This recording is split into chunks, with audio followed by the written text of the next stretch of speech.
A lone lumberjack wandered the wooded slopes, burdened by silence and a past he never spoke of.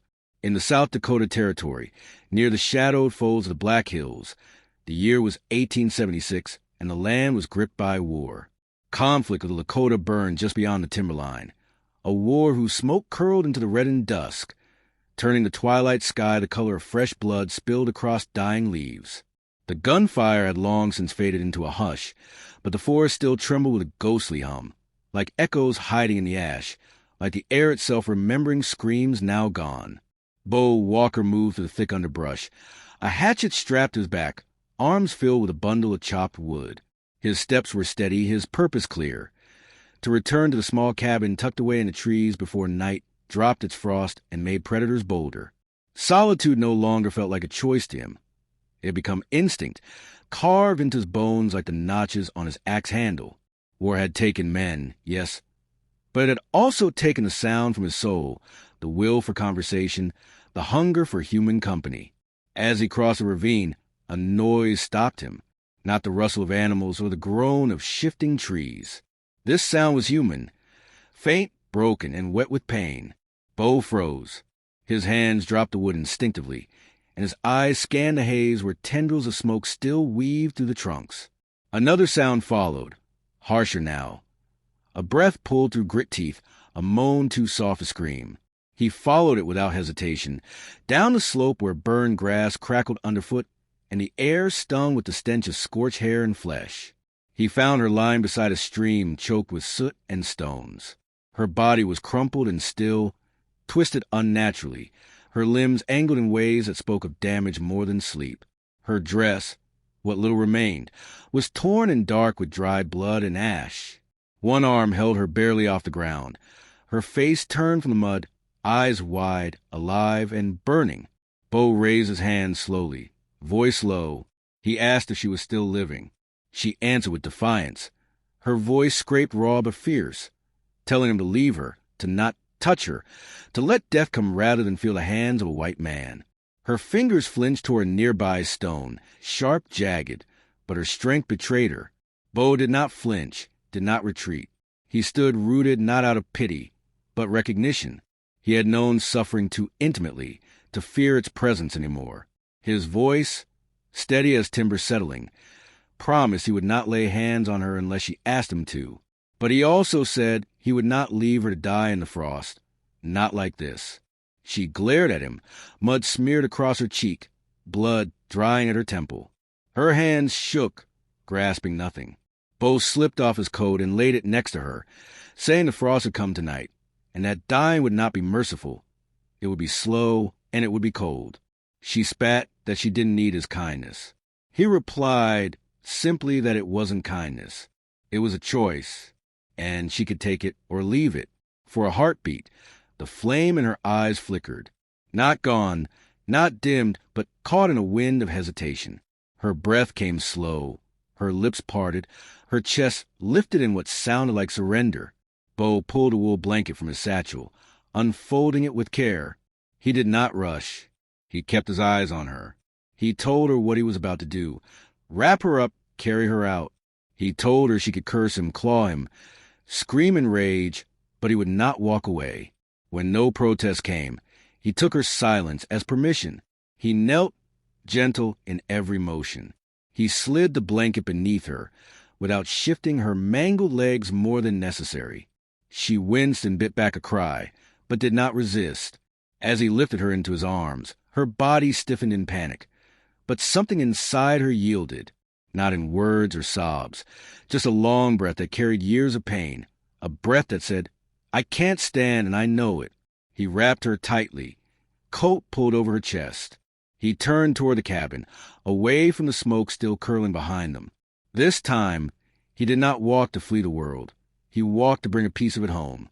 The cabin was a small thing beneath the pine ridge, its log walls murmuring in the breeze, like an old man murmuring in sleep. Bo moved within it like wind over stone, silent, slow, deliberate. The woman he had carried, whose name he did not yet know, lay without speaking in his bed, her form cocooned beneath quilts. Her legs were wrapped in linen, elevated with a folded blanket to ease the weight. Her arms, thin but wiry, lay across her chest. Her eyes, sharp as flint, missed nothing. She ate little, just a few spoons of broth. She refused to speak. When Bo tried to offer help, she turned her face to the wall. When he spoke, she closed her eyes as if to vanish him from existence. Bo never forced words. He tended her wounds. He fetched clean water. He trimmed the fire to keep the cabin from filling with smoke. Each night, he left a bowl of stew beside her, and each morning he poured it out untouched. But she watched him, not openly, only from the corners of her eyes. When he split wood outside, when he lit the oil lamp with practiced patience, when he reached into a drawer near the table and pulled out an old grammar reader, yellowed with age. He didn't offer it to her. He simply placed it beside her cot, alongside a small notebook and a graphite pencil. She didn't touch them, not right away, but she saw. On the third night, the wind tore through the trees like wolves singing to a vanished moon, their voices stretched thin with sorrow. Bo moved quietly through the shadows of the cabin, fed the fire with another log, watched the sparks rise, then settled into the creaking old rocking chair across from where she lay. He knew she was awake, not because she looked at him, but because her fingers kept twitching beneath the blanket, restless, alive. Without asking, he opened the worn book again, its pages soft from time and use. He read, not loudly, not gently, but with a calm, steady cadence that filled the space between them. The snow falls, the hunter waits. The world grows quiet, but the heart remembers warmth. The words were simple, almost childlike, written for those first learning English, but when he spoke them, they carried the rhythm of something deeper, something ancient, like prayer stripped of doctrine. He paused after 3 lines. Her eyes stared upward, fixed on the ceiling. Her voice came sudden, dry, rough like ash scraping stone. You think your words mean anything? Bo blinked but didn't lose his place in the book. He turned one page and answered with quiet conviction. I think they mean something to someone. She didn't look at him. Her jaw tightened. Words won't make me walk again.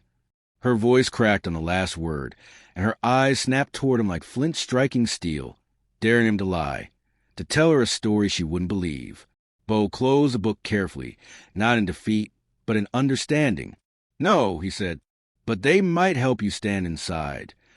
For a breathless second, she stared at him as though measuring something invisible in his bones.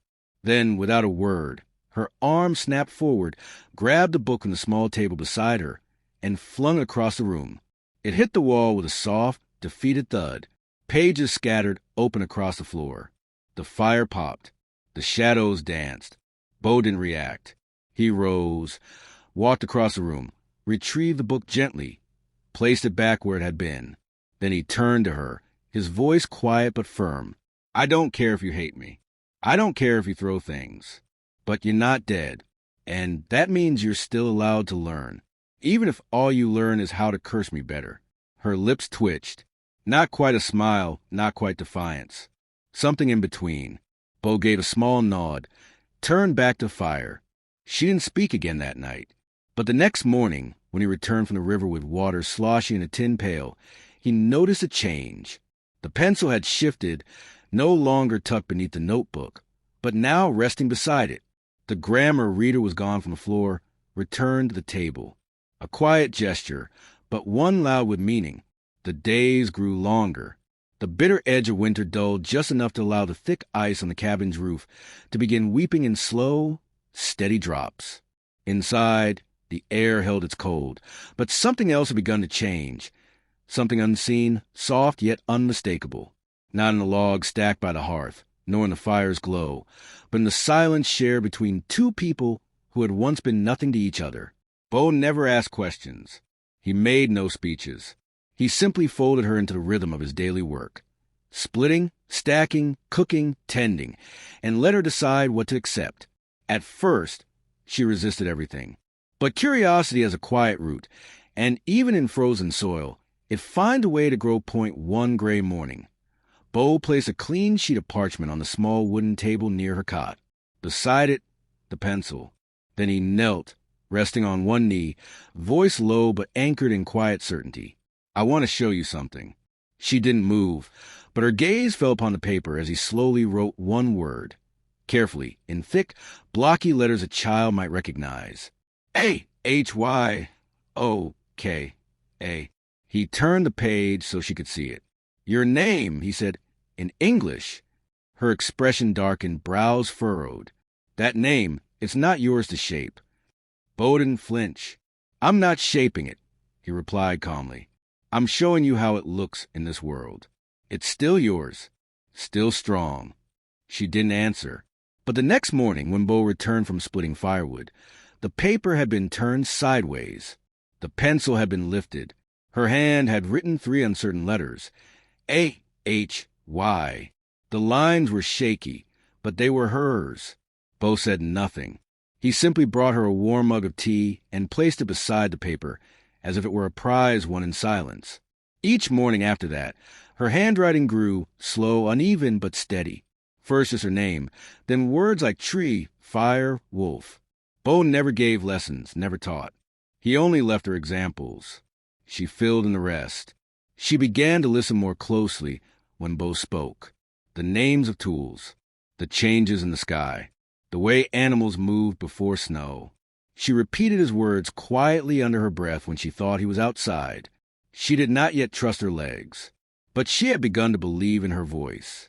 Bo gave her small things to do, not commands, not chores, choices. A folded cloth placed near her fingers. A pile of firewood he arranged for sorting. A butter churn on a stool low enough that she could reach. He never asked if she would help. He simply allowed the space. And she, quietly, began to fill it. She rarely said thank you. But one evening, as Bo knelt beside the basin cleaning the day's catch of fish, her voice came, barely louder than the wind slipping through the cracks in the windows. Thank you. Bo turned. His face didn't change much, but the light in his eyes held steady in the fire's glow. You're welcome, he said. That was all. A week passed, and the snow softened into slush and thick mud. The yard a mix of brown and melting white. Bo stepped out to repair the roof of the chicken coop, shirtless beneath a rare low sun. Ioka, sitting near the window, watched through glass still smudged with frost. Then, a crash, a splash, a loud, wet curse. Bo had stepped backward into the half-frozen rain barrel, legs plunging in past the knees. He staggered, flailed, arms spinning, hat flying into the slop. For a second, the world was still. Then something inside her cracked wide open. She laughed. Loud, free, sharp, unexpected and whole. Bo turned, dripping, cheeks flushed red with cold and humiliation. Well, he said, flicking water from his sleeves, glad to know I'm good for something. She kept laughing, shoulders shaking, not cruel, just real. Bo grinned wide, the kind of smile a man forgets he knows how to wear. Good, he said. That means you're still human. She wiped her eyes, breath catching. I was never not. He paused and spoke softly. I know. That week, the wind across the pine ridge softened, no longer howling, but whispering to the cabin walls like a voice remembering its own song. Snow drifted now in light flurries, hesitant, slow. The end of winter had not arrived, but it was near, and inside, Ioka began to move. No fanfare, no decoration, only motion, and with it, the world began to shift once more. One morning, when the wind was still and the forest whispered no warnings, Bo returned from the woods with his arms full of kindling and his boots soaked in frost to find the blanket on her cot pushed back and rumpled. The stool near the hearth had been nudged askew, as if moved by a hand reaching for balance. A wooden spoon lay abandoned halfway between the fireplace and the table. Silent proof that she'd tried and come close, but not quite made it. He said nothing. No remark, no question. Just picked up the spoon, wiped it clean, and placed it back on the table where she would see it waiting for her, ready. The next day, when he stepped inside carrying a bundle of pine boughs for kindling, he found her seated upright on the floor, not in the cot, not by accident, but in the center of the room, palms scraped, chest heaving with exertion. Sweat beaded along her hairline and her shoulders trembled, but she held herself steady, eyes locked on his like iron. There was no apology in her gaze. Only grit, only defiance. You hungry? he asked softly. She gave a single nod. He said nothing else. Just lifted her, careful not to touch her bruises too long. Careful to let her hold some of her own weight. That night, after she slept, curled beneath her quilt, her breath shallow but even, Bo returned to his workbench.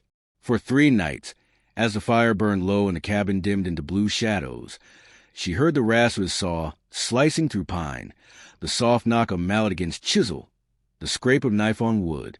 He did not explain what he was building. She did not ask. But on the 4th morning, when the light cracked through the shutter slats and painted golden lines across the floorboards, she opened her eyes and saw something new lean gently against her cot. A wooden frame, simple but strong, built of pine and held together with thick pegs and rawhide lashes. The top was padded with soft leather. 2 handles were carved at the front, thick enough for tired hands to hold without slipping. It wasn't polished. It wasn't beautiful, but it stood there like a promise. She looked at Bo, who sat near the door, oiling the hinges with a cloth. He didn't meet her eyes. "It's not much," he said, voice level, "but it'll help." She didn't reply, didn't thank him. But later that afternoon, when the light shifted just enough to cast her shadow long across the floorboards, she reached her frame, gripped the handles, and pulled herself upward, slowly, unsteadily, but completely. Her legs dangled beneath her like forgotten limbs, but her arms held. Her shoulders burned. Her back strained. She held herself up until her muscles gave way, then lowered herself back to the floor. She did not cry. She did not speak. She looked at her own hands, red, raw, shaking, and a quiet smile touched her lips like dawn breaking beneath a storm. From that day forward, she practiced. Every morning, she moved from cot to table and back again, gripping the frame, pushing, lifting, breathing through the pain. She never asked him to watch. He never offered help unless she faltered. But when she believed he wasn't looking, she watched him, not with suspicion anymore, but with the slow curiosity of someone studying a map she might one day travel. Behind the wool curtain that divided the hearth from the bed, she saw how he lived, the way he cut his own hair with a hunting knife, crouched low, careful not to leave even one strand behind, the way he shaved in silence at dawn, washed his hands before touching food, and always set her bowl down first, even when hunger made his hands shake. She never said she noticed, never let him know what she saw. But one evening after they had eaten in their usual silence, Bo vanished into the back room and returned carrying something wrapped in deerskin. Without speaking, he placed a bundle in her lap. She unwrapped it slowly. Inside were moccasins, soft hand-stitched leather, shaped and measured for her feet. The seams were uneven, the hide not finely tanned, but they were warm, and they were hers. She looked up, startled. "Someday," Bo said, his voice like the wind through pine needles, "you might use these." Her fingers tightened around the shoes. Breath caught in her chest like a leaf held by frost. "Why would you do this?" she whispered. He shrugged, almost bashfully. "Because I believe you can." That night, long after the fire had dimmed and Bo had fallen asleep in the rocking chair, boots still on, she sat up in bed, pulled the moccasins close, traced the uneven stitching with her fingers, and wept. Quietly, not from grief, not from pain, but from something far more dangerous than either. She wept because she felt hope. The cold returned without warning that week, not as snow but as a cutting wind, sharp and invisible, slipping between pine and window frame like a thief. Bo sealed the shutters tight. Ioka stayed in, practicing each day with the frame, her strength slowly growing. Her hands blistered, her arms ached, but she no longer questioned whether she could. She only asked how far she could push. And still, not everything was easy. He crossed the line without knowing, found it not in her words, but in the bottom of the wicker basket near her cot. A tin of salve, pine-scented, thick with beeswax and cloves, meant for bruises and cracked skin. He had left it quietly, hoping it might help. She found it when he returned with firewood, soaked in melting snow. She held the tin in her hand like a weapon. Her voice cracked with fury. "I'm not your patient," she snapped. "I'm not broken." He froze in the doorway, boots dripping onto the floor. "I never said you were," he answered. She flung the tin back into the basket. Then stop treating me like I am. Bo set the logs down slowly beside the hearth, wiped his palms on his trousers. I saw your hands, he said, cracked open. Thought it might help. Her jaw clenched, knuckles white. You don't get to fix me. Bo didn't argue. He nodded once, not in apology, not in guilt, but in quiet understanding. The air between them thickened. No more was said that night. But the next morning, the tin was gone. In its place, folded neatly atop her blanket, was a pair of wool gloves, hand-stitched, small enough for her fingers. Inside the right glove was a scrap of paper. Bo's handwriting, simple, deliberate, read only, just in case you get cold. She didn't smile, but she wore them. That night, the fire burned low, casting long shadows on the walls. The two of them sat across from each other, a bowl of venison stew resting between them, steam curling into the hush. Neither said much, but the silence no longer felt like distance. Bo sat near the hearth, a folded newspaper in his hands, its edges yellowed and curled from time. The day at the top was from 3 months prior, the ink faded but still legible. Across from him, Ioka stirred her spoon slowly through the thin stew in her bowl. She did not eat. Her gaze was locked on the flickering shadows cast by the fire. Bo cleared his throat and read aloud. News from the southern front. Cavalry pushed into another Lakota encampment. He watched her from behind the words. She did not flinch, but something in the set of her shoulders tightened. The reports say it was self-defense. He added. Her silence was deeper than before. He folded the paper in half, laid it beside his chair. What do you think? He asked, her eyes lifted, sharp, cut from steel. I think your people call everything self-defense when they want more land. Bo didn't look away. And your people never kill to protect it? The spoon in her hand slammed down, the sound quick and sharp like a slap across wood. We fought for our dead. You fought for gold. Bo rose. Not in anger, not with rage, but with a weight behind his eyes like a man who had carried too much truth and found no one willing to share it.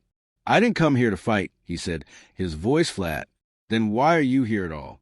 She asked, and the words hung in the room like smoke after a fire. Thick, unbreathable. He didn't answer, just turned to the door, opened it, and stepped outside. The wind bursting behind him, cold as steel, then softened as the door closed again. Ioka stared at the empty space he had left behind. Her chest heaved, her throat ached. The bowl of stew trembled beside her hand. She swallowed hard, then reached the frame near her cot. It took her 10 full minutes to crawl across the room, each motion driven by something wordless, something neither pride nor pity could extinguish. By the time she reached the door, her arms were shaking with strain. Her hands trembled as she turned the knob. Outside, Bo sat on the porch bench, head bowed, arms folded. Snowflakes had gathered in his hair like frozen branches. She hesitated in the doorway, then reached the thick fur cloak hanging by the door, dragged it with her, and pulled herself beside him. She draped the cloak over his shoulders. Her hand brushed against his arm, light, unsure. She didn't speak, just sat there beside him, her back pressed to the wall, her body aching from cold and effort. She stayed not because she had to, but because she chose to. Morning came with a silence that was softer than the night. The wind had quieted. Snow clung to the porch railings and Bo's collar. He stirred slowly, blinking against the pale light. Then he looked down and saw her there, seated, asleep, her head tilted gently toward his shoulder, her hands folded neatly in her lap. He didn't speak, only reached across the distance and laid his hand over hers. She didn't pull away. It did not happen in shadow, as fear often prefers. It came in the open light, beneath a calm sky, with dust and hoofbeats and voices that didn't ask for entry. Soldiers. Their arrival was thunder, echoing from the northern ridge, their coats caked in mud, rifles cocked, flags snapping from saddle horns like warnings that never needed to be spoken. Inside, Ioka stood at the basin, rinsing out a pot. The sound struck her first, shouted orders in English, boots hitting the earth. She froze, her fingers still submerged, the water turning slick over her skin. Bo was already moving. He stepped onto the porch, shoulders stiff, his hand near the chopping block, hovering above the axe handle, but not taking it. Not yet. 6 soldiers rode in, their eyes sharp, their weapons leveled. A man dismounted first, mustached, his buttons polished, his badge gleaming in the cold light. "Walker," he barked. Bo raised one hand, slow, controlled. "That's me. You're under arrest for harboring an enemy of a union." Behind him, Ioka dragged herself forward, panic breaking across her face like dawn through storm clouds. Bo opened his mouth. "She's not," then stopped. The officer raised his arm, and 2 men advanced, rifles trained, boots crunching in the snow. "You've given aid to a known Lakota insurgent." "That's treason, sir." Bo shook his head once, slow and quiet. "She's no insurgent. She's a woman." The officer didn't blink. "Not to Washington. She's not." Bo turned once more. "Look back at her." Her fingers clung to the doorframe. Her chest rose and fell with shallow breaths. Her legs hung limp behind her. She looked like a storm inside skin. Their eyes met. He didn't say goodbye. Just one sentence, soft as smoke. "Don't let them take what you've rebuilt." Then they took him. She tried to cry out, but her throat closed. Her voice failed. She pushed herself through the doorway, palms slamming to the boards. Her limbs didn't respond, but her will was louder. She dragged herself across the porch, inch by inch, pain sharpening her breath. She reached the steps as the soldiers vanished into the trees, their dust still lingering like ghosts in the air. And Bo was gone. That night, the wind returned. The cabin felt cavernous, hollow, every board groaning like an old grief. No boots pacing, no spoon against pot, only silence and the ticking of firewood shrinking under too much heat. Ioka lay in the center of the room, face up, eyes open. She had not eaten, had not slept. The wooden frame stood untouched. The air was still until something deep within her broke. Not bone, not blood, something that had waited too long. She placed her palms flat to the floor, locked her elbows, pushed. She rose from the ground with nothing but grit. The frame was too far. Her legs hung behind her like forgotten rope, but her arms knew what to do. She reached the stool, gripped it, pulled herself higher. The table was next. Her fingers slipped. She clenched her jaw, gritted her teeth, stood. 3 seconds. 10. Her knees buckled, but her spirit did not. She stumbled forward. 1 step, a drag. Another step. She made it to the coat rack. Her hand found the fabric of Bo's jacket still hanging, dusty, torn untouched. She pulled it down, clutched it against her chest. Her fingers gripped the collar.